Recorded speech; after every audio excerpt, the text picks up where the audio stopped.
নমস্কার বন্ধুরা, আপনারা সবাই কেমন আছেন? আশা করি ভালো আছেন এবং আগেও ভালো থাকুন, এটাই আমি চাইবো। তো বন্ধুরা, আজকের এই ভিডিওতে আমরা একদম ডিপ লেভেলে ঢুকে যাব অ্যাম্পলিফায়ারের রিয়েল পাওয়ার, রিয়েল স্পেসিফিকেশনের ভেতরে। তো এর জন্য কোন অ্যাম্পলিফায়ার অ্যাকচুয়ালি ভালো বাজে বক্সের সেটআপে, সেটাও আমরা একটু ডিসকাস করে নেব। আর আজকে আমি ডিসকাস করব গ্লাস জেড সিরিজের ডুয়েল চ্যানেল এবং 4 চ্যানেলের টাটা টোটাল 7টা অ্যাম্পলিফায়ার, যেগুলো মার্কেটে এখন খুব ভাইরাল এবং পাওয়ারফুল ক্যাটাগরিতে পড়ে। আর আমি প্রতিটা অ্যাম্পলিফায়ারের একদম সেম ডেপথে এক্সপ্লেন করব, কোনো শর্টকাট না, ক্লিয়ার করে বলবো, যাতে আপনারা নিজেই বুঝতে পারেন কোনটা আসলে পাওয়ারফুল এবং ভালোভাবে কিনতেও পারেন অ্যাম্পলিফায়ারগুলো। তো বন্ধুরা, প্রথমে আসি গ্ল্যাব জেড 2.25 অ্যাম্পলিফায়ারের কথায়। এই অ্যাম্পলিফায়ারটা গ্ল্যাব জেড সিরিজের ডুয়েল চ্যানেলের মধ্যে একটা ব্যালেন্স পাওয়ারফুল মডেল। এই অ্যাম্পলিফায়ারে আপনারা 8 ওএমএ 2600 ওয়াট এবং 4 ওএমএ 4355 ওয়াট আর 2 ওএমএ 6435 ওয়াট পর্যন্ত আউটপুট পেতে পারেন। আর এর ব্রিজ মোডে 4 ওএমএ 10920 ওয়াট পর্যন্ত যায়, মানে সিঙ্গেল লোডে হিউজ পাওয়ারফুল পুশ করতে পারে এই অ্যাম্পলিফায়ারটা। ক্লাস ডি সার্কিট ইউজ করা হয় এই অ্যাম্পলিফায়ারে, মানে হাই এফিসিয়েন্সি এবং সুইচিং সিস্টেম, যার ফলে হিট কম হয় আর কারেন্ট রেসপন্স ফাস্ট হয় এই অ্যাম্পলিফায়ারে। এই অ্যাম্পলিফায়ারের যদি ড্যাম্পিং ফ্যাক্টর দেখো, এর অ্যাম্পলিফায়ারের ড্যাম্পিং ফ্যাক্টর আছে 5000-এর বেশি, মানে বেস একদম টাইট থাকে, কোন মুভমেন্ট পুরো কন্ট্রোলে থাকে। আর টিএইচডির যদি কথা বলো, তাহলে 0.5%-5%-এর নিচে, তাই সাউন্ড ক্লিন থাকে।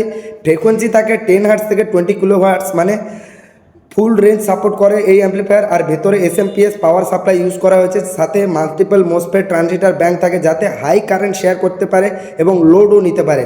কুলিং সিস্টেমের জন্য হাই স্পিড ফ্যান আর হিট সিঙ্ক ইউজ করা হয়েছে এই অ্যাম্পলিফায়ারে। তো বন্ধুরা, এই অ্যাম্পলিফায়ারটা কিন্তু 18 ইঞ্চি বেস এবং 21 ইঞ্চি বেস এবং 24 ইঞ্চি বেস হ্যান্ডেল করতে পারে, মানে এটা ব্যালেন্স পাওয়ারফুল প্লাস কন্ট্রোলের পারফেক্ট একটা এক্সাম্পল বলতে পারো এই অ্যাম্পলিফায়ারটা।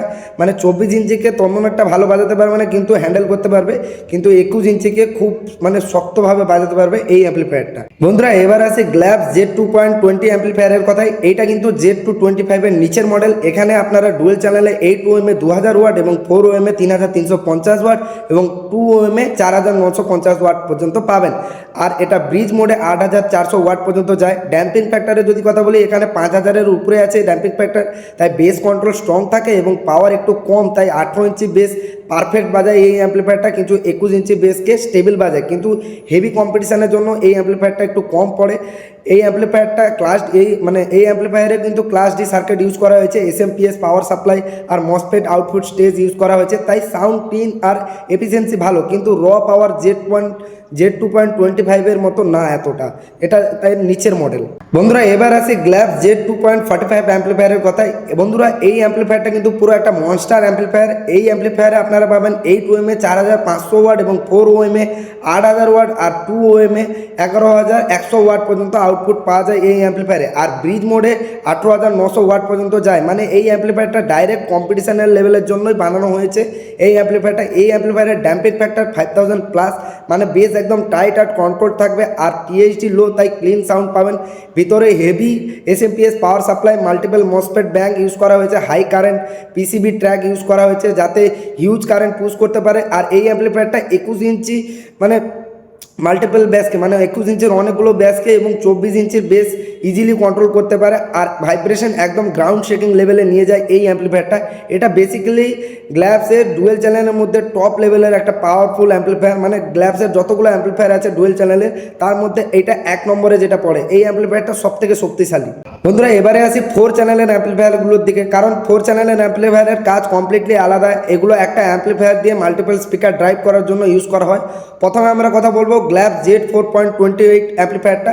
এইটা 4 চ্যানেলের মধ্যে হাই পাওয়ার ক্যাটাগরিতে। এখানে 8 ওএমএ 4300 ওয়াট এবং 4 ওএমএ 4800 ওয়াট আর 2 ওএমএ 7200 ওয়াট আউটপুট পাওয়া যায়। আর ব্রিজ মোডে 12600 ওয়াট পর্যন্ত আউটপুট পাওয়া যায়। ড্যাম্পিং ফ্যাক্টরে যদি কথা বলি, এই অ্যাম্পলিফায়ারে 3000 প্লাস, মানে বেস কন্ট্রোল আর ক্লাস ডি সার্কিট ইউজ করা হয়েছে এই অ্যাম্পলিফায়ারে, তাই এফিসিয়েন্সি হাই এবং অ্যাম্পলিফায়ারটা বড় ডিজে সেটআপে অনেকগুলো মানে 18 ইঞ্চি স্পিকারকে বা 21 ইঞ্চি বেস মিড একসাথে চালানোর জন্য এই অ্যাম্পলিফায়ারটা কিন্তু ইউজ করা হয়। বন্ধুরা, এবার কথা বলবো গ্ল্যাব জেড 415 অ্যাম্পলিফায়ারটা। ঠিক আছে, এইটা একটু লো পাওয়ার ভার্সনের অ্যাম্পলিফায়ার। ঠিক আছে, 8 ওএমে কিন্তু এই অ্যাম্পলিফায়ারটা 1600 ওয়াট এবং 4 ওএমে 2560 ওয়াট আর 2 ওএমে 3840 ওয়াট পর্যন্ত আউটপুট দেয়। এই অ্যাম্পলিফায়ারটা ক্লাস এইচের সার্কিট ইউজ করা হয়েছে এই অ্যাম্পলিফায়ারে, মানে অ্যানালগ ফিল বেশি, স্টেবিলিটি বেশি, কিন্তু এফিসিয়েন্সিতে ক্লাস ডি এর থেকে কম। ড্যাম্পিং ফ্যাক্টরের যদি কথা বলি, এই অ্যাম্পলিফায়ারে কিন্তু 5000 প্লাস, তাই কন্ট্রোল ভালো, কিন্তু পাওয়ার কম, তাই মিড স্পিকার আর লাইট বেস সেটআপের জন্য এই অ্যাম্পলিফায়ারটা বেস্ট। বন্ধুরা এবার আমরা কথা বলবো গ্ল্যাব Z4.20 অ্যাম্পলিফায়ারের বিষয়ে। এই অ্যাম্পলিফায়ারে 8 ওএমে 4 চ্যানেলের 2100 ওয়াট এবং 4 ওএমে 3360 ওয়াট আর 2 ওএমে 5040 ওয়াট পর্যন্ত আউটপুট পাওয়া যায়।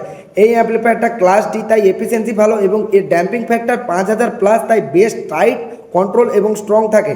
এইটা ব্যালেন্স 4 চ্যানেল অ্যাম্পলিফায়ার, যা মিড এবং ব্যাস কম্বো সেটআপের জন্য ইউজ করা হয় এই অ্যাম্পলিফায়ারটা। তো বন্ধুরা সবশেষে যে অ্যাম্পলিফায়ারটা থাকছে সেটা হলো গ্ল্যাব Z4.11 ডিএসপি অ্যাম্পলিফায়ার। এটা ডিএসপি সহ আছে, মানে টিউনিং কন্ট্রোল করা যায়। এখানে 8 ওএমে 4 চ্যানেলে 1200 ওয়াট এবং 4 ওএমে বা 2000 ওয়াট এবং 2 ওএমে 3000 ওয়াট আউটপুট পাওয়া যায় এই অ্যাম্পলিফায়ারে। ড্যাম্পিং ফ্যাক্টর 3000 প্লাস আর ডিএসপি থাকায় ক্রস ওভার এবং ইকিউ ডিলে সব কন্ট্রোল করা যায় এই অ্যাম্পলিফায়ারে খুবই ভালোভাবে। তাই সাউন্ড টিউনিংয়ের জন্য এই অ্যাম্পলিফায়ারটা বেস্ট। মানে আপনারা যদি কোনো মেলাতে যদি আপনাদের সেটআপটাকে দেন, মেলাতে কত রকম গান হয়, অনেক ভালো ভালো ক্লাসিক গান বা আধুনিক গান বাজে, তার উপরে এবং অর্কেস্ট্রা কোনো রকম একটা প্রোগ্রামে যদি এই অ্যাম্পলিফায়ারটা ইউজ করেন, তো এই অ্যাম্পলিফায়ার দিয়ে আপনারা সাউন্ড টিউনিং একদম নেক্সট লেভেলে পাবেন। ঠিক আছে বন্ধুরা, শেষে একটা কথা বলবো বন্ধুরা, অ্যাম্পলিফায়ারের পাওয়ার ওয়াটে না, কারেন্টে আর ড্যাম্পিংয়ে থাকে। আর যে অ্যাম্পলিফায়ার কারেন্ট পুশ করতে পারে আর স্পিকারকে কন্ট্রোল করতে পারে, সেটাই হলো সবথেকে ভালো অ্যাম্পলিফায়ার। তো বন্ধুরা এই ছিল কিন্তু গ্ল্যাব সিরিজের কয়েকটা অ্যাম্পলিফায়ারের স্পেসিফিকেশান প্লাস মানে অ্যাম্পলিফায়ারের পাওয়ার কতটা কি আমি আপনাদেরকে বলে দিলাম। এবং এই ভিডিওটা যদি আপনাদের কোনো কাজে লাগে তাহলে লাইক শেয়ার সাবস্ক্রাইব করে দেবেন চ্যানেলটাকে। এবং আমি 1K খুব কাছাকাছি পৌঁছে গেছি, তাই 1Kটা খুব তাড়াতাড়ি কমপ্লিট করে দিন আপনারা। তো পরের যে ভিডিওটা আসবে সেটা হবে আরও ভালো, কারণ সেটা হবে আমাদের মানে যারা বক্স কম্পিটিশান অনেক দিন ধরে দেখে তারাই জানে যে কোন অ্যাম্পলিফায়ারটা চলতো তখন সেই সময়। তো অ্যাম্পলিফায়ারের নামটা আমি কিন্তু বলবো না, যদি আপনারা বুঝে থাকেন তাহলে কমেন্টের মাধ্যমে জানাবেন নেক্সট ভিডিও কোন অ্যাম্পলিফায়ারের উপরে আসতে চলেছে। তো ধন্যবাদ বন্ধুরা, আবার পরের ভিডিওতে কিন্তু কথা হবে।